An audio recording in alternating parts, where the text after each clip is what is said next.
বড়লোক বাবার এই ছেলেটি একটি মেয়েকে ভালোবেসে বিয়ে করতে চেয়েছিল, কিন্তু যেদিন বিয়ে হবে সেই দিন দেখতে পায় সেই মেয়েটি তার সঙ্গে চিট করেছে। এজন্য বিয়ে ভেঙে দিয়ে সবসময় মনমারা হয়ে বসে থাকে। যেহেতু সে একা বাড়িতে ছিল, তাই বাড়ির কাজের মেয়েটি সবসময় তার সঙ্গেই থাকতো, তাকে মানসিকভাবে শক্ত করে তুলেছিল। আর এতেই তাদের মধ্যে খুব ভালো একটা সম্পর্ক তৈরি হয়ে যায়। ধীরে ধীরে তাদের মধ্যে প্রেম হয়। এখন দেখার বিষয় হচ্ছে তাদের এই প্রেম কি সমাজ মেনে নিয়েছিল? আসলে আমরা সমাজের মুখের দিকে তাকিয়ে নিজের প্রিয় জিনিস অনেক সময় হারিয়ে ফেলি। কেননা বড়লোক একটি ছেলের সঙ্গে সেই বাড়ির কাজের মেয়ের সম্পর্ক, এটা সমাজ কিভাবে মেনে নেবে? এই প্রশ্ন আপনার হয়তো আসতেই পারে। এজন্য পুরোটা দেখতে হবে শেষ পর্যন্ত তাদের পরিণতি কি হয়। মুভির শুরুতেই আমরা রত্না নামের একটি মেয়েকে দেখতে পাই। সে নিজের ব্যাগপত্র গুছিয়ে তার বাড়ির সবাইকে বিদায় জানিয়ে সেখান থেকে চলে যায় এবং এখন মুম্বাই এসে একজনের বাড়িতে কাজ করে। রত্না এখন সেই বাড়িতেই থাকে। ওই বাড়ির মালিকের নাম হলো আশ্বিন। আশ্বিনকে দেখা যায় মন খারাপ করে গাড়িতে বাড়ি ফিরছে, কারণ আজ তার বিয়ে হওয়ার কথা ছিল, কিন্তু সে বিয়ে না করে আবার বাড়িতে চলে আসে। এই বাড়িতে আশ্বিন এবং তার গার্লফ্রেন্ড একসঙ্গে লিভিং রিলেশনে থাকতো। তারা একে অপরকে অনেকদিন ধরেই ভালোবাসত, কিন্তু বিয়ে হওয়ার আগের দিন আশ্বিন জানতে পারে তার গার্লফ্রেন্ড তাকে ধোঁকা দিয়েছে, তাই সে আর বিয়ে করবে না এবং সেখান থেকে বাড়িতে চলে আসে। পরদিন আশ্বিনের মা তার কাছে সান্ত্বনা দেওয়ার জন্য আসে। কিছুক্ষণ কথা বলার পর ওখান থেকে চলে যায়, আর আশ্বিন সেখান থেকে তার অফিসে চলে যায়। সে একজন ইঞ্জিনিয়ার, সে তাদের নিজেদের ব্যবসা দেখাশোনা করে। আশ্বিন তার বাবার সাথে দেখা করে, তখন তার বাবা তাকে জিজ্ঞাসা করে সে ঠিক আছে কিনা। উত্তরে আশ্বিন বলে হ্যাঁ আমি ঠিক আছি। সেই দিন রাতে রত্নার বোন তাকে ফোন করে। এরপর দুই বোন কথা বলতে থাকে। তখন রত্নার বোন জানায় সেও মুম্বাইতে আসতে চায়, তবে রত্নার ইচ্ছা তার বোন নন্দিতা পড়াশোনা করে জীবনে ভালো কিছু করুক, তাকে যেন রত্নার মতো অন্যের বাড়িতে কাজ করতে না হয়। এই কাজ রত্না তার বোনকে পড়াশোনা করানোর জন্যই করেছে। তবে রত্না সবসময় একজন ভালো ফ্যাশন ডিজাইনার হতে চাইতো। পরদিন সকালে রত্না আশ্বিনকে খাবার সার্ভ করছিল। তখন রত্না আশ্বিনের কাছে জিজ্ঞাসা করে পাশে একটি টেইলারের দোকান আছে, আমি কি ওই জায়গায় কাজ শিখতে যেতে পারি? এটা শুনে আশ্বিন যাওয়ার টাইম জিজ্ঞাসা করে। রত্না বলে 2টা থেকে 4টা পর্যন্ত, তবে আপনার কোনো চিন্তা নেই, আমি ঘরে কাজ শেষ করে সেখানে যাব। আর এটা শুনে আশ্বিনও তাকে অনুমতি দিয়ে দেয়। অনুমতি পেয়ে রত্না অনেক বেশি খুশি হয়ে যায়, আর ছাদে গিয়ে এই ব্যাপারটা তার বান্ধবীকে খুলে বলে। পরদিন রত্না মাস্টারের কাছে যায় টেইলারের কাজ শেখার জন্য। সে গিয়ে মাস্টারকে জিজ্ঞাসা করে আমি কি কাজ করবো এখন? তখন মাস্টার তাকে বলে তুমি এখনই সেলাইয়ের কাজ পারবে না, উপরে গিয়ে আগে রুমটা পরিষ্কার করে দাও। রত্নাও সেই মতো কাজ করে। এরপর সে বাসায় ফিরে আসে। তবে কাজ শেষ করে আসার সময় রত্না একটা ডিজাইনারের দোকান দেখতে পায়। সেই শপে অনেক সুন্দর সুন্দর ডিজাইনের ড্রেস রাখা ছিল, আর সে মনে মনে ভাবে সেও একদিন ভালো ভালো ডিজাইনের ড্রেস বানাবে। রত্না বাসা আসার পর দেখতে পায় সাবরিনা তার বিয়েতে পাওয়া সব গিফটগুলো আশ্বিনের বাড়িতে পাঠিয়ে দিয়েছে। আশ্বিন তখন এই গিফটগুলো রত্নাকে সার্ভিং রুমে রেখে দিতে বলে। আশ্বিনের ভালোবাসার মানুষটা তাকে চিট করার পর থেকে আশ্বিন সবসময় উদাস হয়ে থাকে। এমনকি একদিন আশ্বিনের উদাসীনতা দেখে রত্না আশ্বিনের কাছে এসে দাঁড়ায়। আর সে নিজের কথা বলতে শুরু করে। সে বলে স্যার আমার 19 বছর বয়সে বিয়ে হয়ে যায়, কিন্তু তার কিছুদিন পরই আমার স্বামী মারা যায়। এরপরে বিধবা হয়ে অনেকদিন ঘরে বসেছিলাম, কিন্তু এত কিছুর পরেও আমি ভেঙে যাইনি। হ্যাঁ হয়তো আমি একজন বাসার কাজের লোক, তো কি হয়েছে, আমি এখন টাকা ইনকাম করে আমার পরিবারের খরচ চালাই। আর সবথেকে বড় কথা হলো জীবন এমনভাবেই শেষ হয়ে যায় না কখনো, এখনও এই জীবনের অনেক কিছুই বাকি রয়ে গেছে। রত্নার কথাগুলো আশ্বিনের উপর খুব প্রভাব ফেলে, আর সে রত্নাকে ধন্যবাদ জানায়। আজকে রত্না মাস্টারের কাছে কাজ শিখতে গেলে সে রত্নাকে দোকানটা পরিষ্কার করতে বলে। পরিষ্কার হয়ে গেলে মাস্টার রত্নাকে একটা ব্লাউজের সাথে ম্যাচিং করে কাপড় কিনে আনতে বলে, কিন্তু তার তো টাইম শেষ হয়ে গেছে, 4টা বেজে গেছে, তাও সে মাস্টারের কথা ফেলতে পারে না, আর তাড়াতাড়ি কাপড় কিনে মাস্টারকে দিয়ে বাসায় ফিরে আসে। এদিকে আশ্বিন আজ রত্নার আগেই বাসায় চলে এসেছিল। আশ্বিনকে দেখে রত্না দেরি করে আসার জন্য ক্ষমা চায়। তখনই বাসার টেলিফোন বেজে ওঠে। রত্না তখন কলটা রিসিভ করে, আর দেখতে পায় আশ্বিনের প্রাক্তন গার্লফ্রেন্ড তাকে কল করেছে, কারণ সে আশ্বিনের ফোনে অনেকবার কল করছিল, কিন্তু আশ্বিন একবারও ফোন রিসিভ করেনি, সেজন্য সে ল্যান্ডলাইনে কল করেছে। আর রত্না তখন বুঝে যায় স্যার সাবরিনার সঙ্গে কথা বলতে চায় না। এর জন্য সে সাবরিনাকে বলে দেয় যে আশ্বিন স্যার বাসায় নেই, সে বাসায় এসেছিল কিন্তু আবার বাইরে চলে গেছে, আর স্যার আসলে তোমার কথা অবশ্যই বলবো। রত্নাকে এমনভাবে পরিস্থিতিটা হ্যান্ডেল করতে দেখে আশ্বিন তাকে ধন্যবাদ জানায়। পরদিন রত্না মাস্টারের কাছে গেলে সে আবারও তাকে এটা ওটা কাজ ধরিয়ে দেয়। এবার রত্না অনেকটা রেগে যায়। সে প্রায় 1 মাস ধরে এখানে কাজ শেখার জন্য আসছে, তবে ওই মাস্টার তাকে সেলাইয়ের কোনো কাজই শেখায়নি। এবার রত্না বুঝে যায় এই মাস্টার তাকে কোনোদিনও কাজ শেখাবে না। এর জন্য সে মাস্টারের কাপড় তার সামনে রেখে ওখান থেকে বেরিয়ে যায়। ছাদে এসে রত্না মন খারাপ করে দাঁড়িয়ে থাকে আর ভাবে তার ডিজাইনার হওয়ার স্বপ্ন কি কখনো পূরণ হবে না। সেই দিন রত্না কিচেনে বসে আশ্বিনের জন্য খাবার রেডি করে, এরপর আশ্বিনকে সার্ভ করে। আশ্বিন রত্নার মুখ দেখে বুঝে যায় তার মন খারাপ। এটা দেখে সে রত্নাকে তার মন খারাপের কারণ জিজ্ঞাসা করে, কিন্তু রত্না বলে না স্যার, তেমন কিছুই হয়নি। আশ্বিন তখন রত্নাকে বলে সাবরিনা সব কাপড় প্যাক করে দিতে, সেগুলো ফেরত পাঠিয়ে দেব। রত্না এসে সাবরিনার সব জিনিসপত্র প্যাকিং করতে থাকে আর সেটা নিয়ে আশ্বিনের ড্রাইভারের কাছে দিয়ে দেয়। রাজু তখন রত্নাকে বলে আমি তোমায় একটা নতুন কাজ ঠিক করে দেব। রত্না বলে আবার নতুন কাজ কেন? সে তখন বলে আগে তো স্যারের সঙ্গে সাবরিনা ম্যাডামও থাকতো, তবে এখন তো স্যার একা থাকে আর তুমি তার সঙ্গে থাকছো, এতে তো লোকজন এটা ওটা বলবে, এতে তো তোমারও খারাপ লাগবে। তখন রত্না রাজুকে বলে দেখো, মানুষ আজাইরের নিন্দা করবেই, তোমাকে এসব নিয়ে ভাবতে হবে না। এইসব বলে রত্না রাজুকে পাঠিয়ে দেয়। তারপর দিন রত্না এবং তার সেই বান্ধবী বাজারে আসে সবজি কেনার জন্য।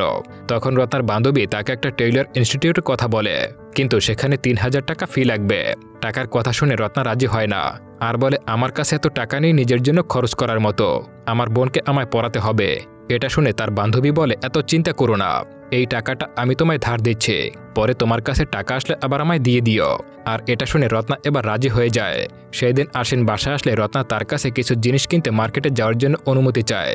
সে আশ্বিনকে জানায় আমি একটি নতুন টেইলারে ভর্তি হয়েছি আজ, আর যাওয়ার টাইম ঠিক আগের মতোই, আর আমি সব কাজ শেষ করেই যাব। আশ্বিন তার কথায় পারমিশন দেয়। এরপর রত্না তার বান্ধবীকে নিয়ে মার্কেটে আসে আর তারা প্রয়োজনীয় জিনিসপত্র কিনতে থাকে। তখন রত্না অনেক খুশি ছিল। রাতের বেলা রত্না আশ্বিনের সঙ্গে কথা বলে। তখন আশ্বিন তাকে বলে নিউ ইয়র্কে থাকাকালীন সময় সে রাইটার ছিল, সে অনেক ব্লগ পোস্ট লিখেছিল, তবে তখনই মা অসুস্থ হয়ে পড়ে আর সেজন্যই সব ছেড়ে দিয়ে আবারও ইন্ডিয়ায় ফিরে আসে। এরপর আর কোনোদিনও সেখানে যাওয়া হয়নি। এইসব শুনে রত্না আশ্বিনকে বলে স্যার, আপনি তো এখানে বসেই লিখতে পারেন। তখন আশ্বিন তাকে বলে তুমি যেমনটা ভাবছো এটা ততটাও সহজ নয়। পরদিন রত্না সেই টেইলার সেন্টারে যায়। সেখানে আজ তার প্রথম দিন। এই জায়গার কাজের ধরন তার অনেক ভালো লাগে। কাজ শেষে রত্না বাড়ি ফিরে আসে। তখন আশ্বিন রত্নার কাছে আজকের কাজ কেমন ছিল সেসব জিজ্ঞাসা করে। রত্না অনেক হাসি মুখে বলে অনেক ভালো ছিল। তখন আশ্বিন বলে তোমার হাসি খুশি মুখ দেখেই সেটা বোঝা যাচ্ছে, আর সাথে বলে you are the great girl. কিন্তু রত্না এটার অর্থ বুঝতে পারে না। একটু পরে রাজু সেখানে আসলে রত্না এটার মানে জিজ্ঞাসা করে। রাজু তখন বলে এটার মানে হচ্ছে সাহসী, মানে তুমি খুবই সাহসী মেয়ে। একদিন আশ্বিন তার বন্ধুদের নিয়ে নিজের বাসায় পার্টি দিচ্ছিল। কাজ করতে গিয়ে হঠাৎ করে রত্নার হাতে লেগে আশ্বিনের এক বন্ধুর গায়ে ড্রিঙ্কস পড়ে যায়। এতে ওই মেয়েটা রত্নার সঙ্গে খারাপ ব্যবহার করতে শুরু করে। সে বলে স্যালারি থেকে ১,০০০ টাকা কেটে দিলে উচিত শিক্ষা হবে। কিন্তু আশ্বিন সেখানে সে রত্নার পক্ষে কথা বলতে শুরু করে আর তার বন্ধুকে সে কথা শুনিয়ে দেয়। পার্টি শেষে সবাই চলে যায়। তখন রত্না আশ্বিনের কাছে এসে আজকের জন্য ছড়ি বলে, তবে উল্টো আশ্বিন তার বন্ধুর ব্যবহারের জন্য রত্নাকে ছড়ি বলে। আসলে আশ্বিন কখনোই রত্নাকে কাজের মেয়ের মতো ট্রিট করে না। সে সবসময় রত্নার সঙ্গে খুব ভালো ব্যবহার করে আর রত্নাকে খুব সম্মানও করে। রত্না তার কাজের চর্চা করতে বাসায় বসে একটা জামা বানায়। এরপর আশ্বিনের রুমে গিয়ে সেটা পরে চেক করতে থাকে। ঠিক তখনই আশ্বিন রুমে চলে আসে আর রত্না অ্যাম্বাস্ট হয়ে তার রুম থেকে বেরিয়ে যায় আর গিয়ে জামাটা চেঞ্জ করে কাপড় পরে।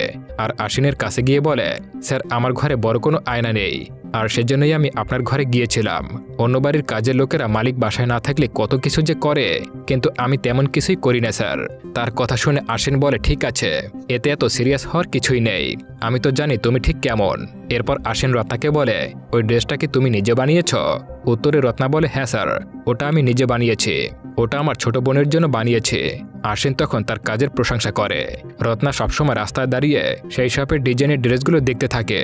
একদিন রত্না ওই শপের মধ্যে ঢোকে আর সেখানে থাকা ড্রেসগুলো খুব ভালো মতো দেখতে থাকে।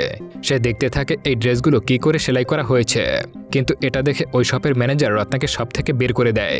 এই ব্যবহারে রত্নার অনেক খারাপ লাগে। রাতে রত্না কিচেনের রুমে বসে খাবার বানাচ্ছিল। তখন সেখানে আশ্বিন চলে আসে। রত্নাকে জিজ্ঞাসা করে তুমি কি টেইলার হতে চাও? তবে রত্না তাকে বলে স্যার, আমি একজন ফ্যাশন ডিজাইনার হতে চাই। আশ্বিন বলে ফ্যাশন ডিজাইনার? এটা শুনে রত্না বলে কেন স্যার, আমি কি হতে পারবো না? আশ্বিনের এমন কথা শুনে রত্না অনেক কষ্ট পায়। তার উপরে রাগ করে সেখান থেকে চলে যায়। এরপর আশ্বিনকে খাবার খেতে ডাকে। রত্নার রাগ ভাঙাতে আশ্বিন তার জন্য একটা ফ্যাশন ডিজাইনের বই গিফট করে। বইটি পেয়ে রত্না খুব খুশি হয়ে যায়। আশ্বিনের জন্মদিনে রত্না তার নিজের হাতে তৈরি করা একটা শার্ট তাকে উপহার দেয়। আশ্বিন কোনো দ্বিধা ছাড়াই শার্টটা পরে ফেলে আর রত্নার দেওয়া শার্টটা পরে সে অফিসে চলে যায়। আজ আশ্বিনের জন্মদিন, তাই সে তার বন্ধুদের নিয়ে পার্টি করছিল। ওই পার্টিতে একটা মেয়ে আশ্বিনকে পটানোর ট্রাই করতে থাকে। তারপর দিন রত্না এসে ওই মেয়েটাকে আশ্বিনের ঘর থেকে বের হতে দেখতে পায়। রত্না ওই মেয়েটাকে পানি খেতে দেয়। রত্নার কেমন যেন একটা ফিল হয়। সেই দিন রাতে তার বোন নন্দিতা তাকে কল করে। সে রত্নাকে বলে, মা বাবা আমার বিয়ে ঠিক করে ফেলেছে, আর সেই ছেলে বিয়ের পর নন্দিনীকে জব করতে দেওয়ার জন্য রাজি হয়েছে। এটা শুনে রত্না নন্দিতাকে বলে, তাহলে তুমি কি আর পড়াশোনা করবে না? আমি এত কষ্ট করে তোমার পড়াশোনার চেষ্টা করছি। নন্দিতা তখন রত্নাকে বলে, ওই টাকা আমার বিয়েতে খরচ করবে। নন্দিতার এমন কথা শুনে রত্না একদম ভেঙে পড়ে। রত্না নিজেই লেখাপড়া শিখতে পারেনি, এর জন্যই সে এত কষ্ট করছিল তার বোনকে লেখাপড়া শেখানোর জন্য। কিন্তু আজ রত্নার সব স্বপ্ন ভেঙে গেছে। পরদিন রত্না আশ্বিনকে বলে, স্যার আমার ছুটি লাগবে, আমার ছোট বোনের বিয়ে। এটা শুনে আশ্বিন বলে, তুমি তো তোমার বোনকে লেখাপড়া করাচ্ছিলে, তার কি হলো? তখন রত্না বলে, স্যার আমার বোন এখন বিয়ে করতে চায় এবং মুম্বাইতে আসতে চায়। আশ্বিন রত্নাকে মন খারাপ করতে বারণ করে। সে বলে, ছেলেটা ভালো হতে পারে, এখন শহরের ছেলেরা ইন্ডিপেন্ডেন্ট মেয়ে বিয়ে করতে চায়। এটা শুনে রত্না বলে, আমি কিভাবে জানবো শহরের ছেলেরা আসলে কি চায়? এই কথাটা রত্না আশ্বিনকেই মিন করছিল। এরপরে রত্না তার বান্ধবীর কাছে আসে আর তাকে এইসব কিছু খুলে বলে। রত্না বলে, আমায় কিছুদিনের জন্য গ্রামে যেতে হবে। তখন তার বান্ধবী বলে, তাহলে যাওয়ার সময় তোমার স্যারের কাছ থেকে কিছু টাকা চেয়ে নিও। তবে রত্না না করে দেয়। রত্না বাসায় এসে গ্রামে যাওয়ার জন্য রেডি হয়। তখন আশ্বিন রত্নাকে কিছু টাকা দেয় আর বলে, তোমার ছোট বোনের বিয়েতে এটা আমার উপহার। রত্না গ্রামে চলে আসে। সে তার হাতে বানানো ড্রেস তার বোনকে দেয়। সেই ড্রেসটা পরে নন্দিতা অনেক খুশি হয়ে যায়। অন্যদিকে বাসায় এসে আশ্বিন রত্নাকে খুব মিস করতে থাকে আর সে রত্নার ঘরে গিয়ে তার জিনিসগুলো ছুঁয়ে রত্নার কথা মনে করতে থাকে। এরপর সে রত্নাকে কল দেয়। তারা দুজনে কথা বলে। রত্না তখন বলে, স্যার নন্দিতার বিয়ের পর ছেলে ওকে পড়াশোনা করানোর জন্য রাজি হয়ে গেছে। তখন আশ্বিন বলে, দেখলে শহরের ছেলেরা অতটাও খারাপ না। বিয়ে শেষ হলে রত্না আবারও মুম্বাইতে চলে আসে। আশ্বিন রত্নাকে দেখে অনেক খুশি হয়ে যায় আর তাকে জিজ্ঞাসা করে, তুমি বিয়ের ছবি তুলেছিলে? রত্না তখন ফোন বের করে আশ্বিনকে সব বিয়ের ছবি দেখায়। তখন আশ্বিন রত্নাকে বলে, কই এইসব ছবিতে তোমায় তো দেখা যাচ্ছে না, তুমি বিয়েতে কোনো ছবি তোলোনি? এই কথা শুনে রত্না বলে, গ্রামের নিয়ম হলো কোনো বিয়েতে বিধবাদের পাশে থাকা বারণ। তারপর দিন তাদের বাসায় একটা পার্সেল আসে। রত্না সেটা রিসিভ করে। আশ্বিন সেখানে আসলে রত্না তাকে বলে, স্যার আপনার জন্য পার্সেল এসেছে। তারপর তারা দুজনে মিলে ওটা ওপেন করে। পার্সেলটা খুলে রত্না দেখে এটার মধ্যে একটা সেলাই মেশিন। আশ্বিন রত্নাকে বলে, এটা তোমার জন্য।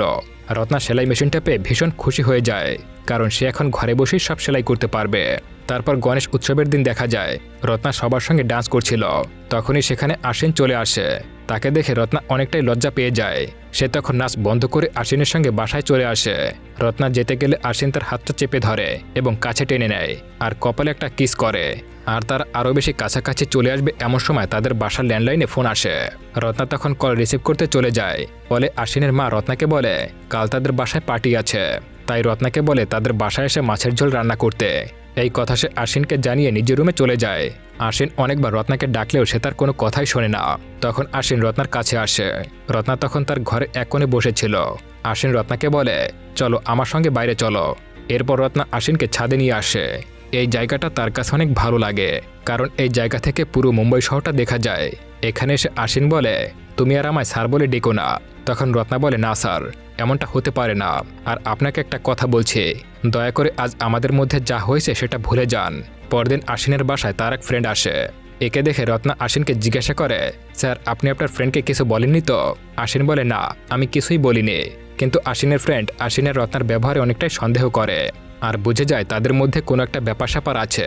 সে তখন আশ্বিনকে বলে, দেখ তুই কিন্তু একজন কাজের মেয়ের সঙ্গে ডেট করতে পারিস না। তবে আশ্বিন তাকে বলে, না আমি ওর সঙ্গে ডেট করতে পারি না, তবে আমি যখন ওর সঙ্গে থাকি তখন অনেক ভালো লাগে। আর রত্না কেন জানি আমাকে খুব বোঝে আর ওর সঙ্গে থাকলে নিজেকে খুব কমপ্লিট মনে হয়। এইসব শুনে আশ্বিনের ফ্রেন্ড তাকে বলে, দেখ তুই কি কখনো ওকে আপন করতে পারবি? তাছাড়া তোর মা কোনোদিনও ওকে মেনে নেবে না। তাই যদি তুই ওকে সত্যিকারে ভালোবাসিস তাহলে ওকে ভালোভাবে বাঁচতে দে। তারপর দিন রত্না আশ্বিনের মায়ের বাসায় আসে। সেখানে পার্টিতে সে সবাইকে খাবার সার্ভ করছিল। এরপর রত্না বাড়ির সব কাজের লোকদের সঙ্গে বসে খাবার খায়। তখন সেখানে আশ্বিন চলে আসে। সে রত্নাকে বলে, আমি বাসায় যাচ্ছি, তুমি কি যাবে আমার সঙ্গে? কিন্তু রত্না বলে, না স্যার, আমি বাইক দিয়ে চলে আসব। এমন করে সবার সামনে জিজ্ঞাসা করায় রত্নার খুব খারাপ লাগে। এরপরে রত্না বাসায় ফিরে আসলে আশ্বিন এসে তার কাছে জিজ্ঞাসা করে, কেন তুমি নিচে বসে খাবার খাচ্ছিলে? তোমার কি এতে খারাপ লাগেনি?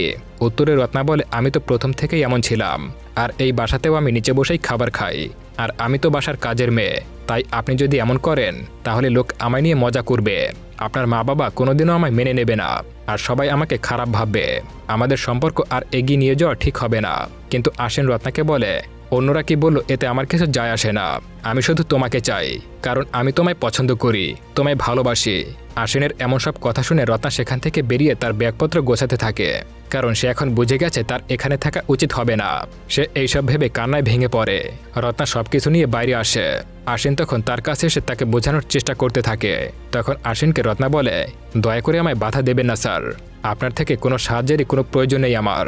যতদিন না আমি অন্য কোনো কাজ পাচ্ছি ততদিন আমি নন্দিতার বাসায় গিয়ে থাকব, আর আপনি আমার সঙ্গে যোগাযোগ করার কোনো চেষ্টাই করবেন না। দুজনের কষ্টগুলো লুকাতে থাকে। আর কিছুক্ষণ পর রত্না তার ব্যাগ নিয়ে বাসা থেকে বেরিয়ে যায়। রত্না তার বোনের বাসায় চলে আসলে তার বোন রত্নার কাছে পুরো ব্যাপারটা জানতে চায়। তার বোন রত্নাকে বলে, ড্রাইভার বলছিল তুমি নাকি আশিনের বাড়ি থেকে কিছু একটা চুরি করেছ। রত্না বলে, এইসব মিথ্যা কথা। নন্দিতা তখন জিজ্ঞাসা করে, তাহলে কেন কাজটা ছেড়ে দিলে? তখন রত্না বলে, এমনিতেই ছেড়ে দিয়েছি, আর এই নিয়ে কোনো কথা শুনতে চাই না। আশিন তার অফিসে গিয়ে বাবার সঙ্গে কথা বলে। সে বলে সে আমেরিকায় ফিরে যাবে। কিছুদিন পর হঠাৎ করে রত্নার কাছে একটা কল আসে। একজন ফ্যাশন ডিজাইনার তাকে ডাকে। রত্না সেখানে গেলে দেখতে পায় এই হলো আশিনের সেই ফ্রেন্ড, যার গায়ে রত্নার হাত থেকে ড্রিঙ্কস পড়ে গিয়েছিল। দুজনকে তখন সেই দিনের জন্য সরি বলতে থাকে। তখন আশিনের ফ্রেন্ড বলে, আমি সেই দিন ভুল করেই তোমাকে কথা শুনিয়েছিলাম। তারপর রত্না তার নিজের হাতের বানানো ড্রেসগুলো দেখায়। সে ওই ড্রেসটা পছন্দ করে আর রত্নাকে সেই চাকরিটা দিয়ে দেয়। রত্না অনেক খুশি হয়ে যায় আর এই খবরটা তার বোনকে এসে বলে। তারপর রত্না আশিনের বাসায় আসে। তবে সেখানে গিয়ে তালা লাগানো দেখে রত্নার খুব মন খারাপ হয়ে যায়। আর সে ওই বাসার ছাদে গিয়ে কান্না করতে থাকে, কারণ রত্নার কাছে যখনই কোনো কিছুই ছিল না তখন তার কাছে স্যার আশিন ছিল। তবে এখন তার স্বপ্ন পূরণ হলেও তার কাছে তার স্যার আশিন নেই।